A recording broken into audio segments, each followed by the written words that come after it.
दो तवे चियार के बाबू ना बहुते प्यारी करी ले जानू देखो सीना फाड़ के आवला त मर जाई दो तवे चियार मेरी शादी में अड़चन लाओ ना। बाबू बाबू अरे का हो भाई जी थोड़ा धीरे मारिए ना, अभी ताजा ताजा वैक्सीन लिए हैं, बहुत घाव लग रहा है। कुकुर ले खडाट के भगाओ ना, जाओ ना ए बाबू बहरिया ना, अरे जाओ ना ए बाबू बहरिया ना।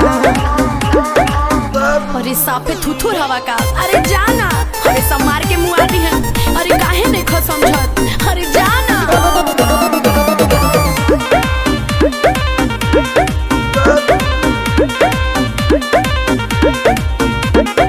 फेसबुक पर देखनी ह शादी के क्लिप के, लव के ते धो दे हली गोबर से लिप के बाबू।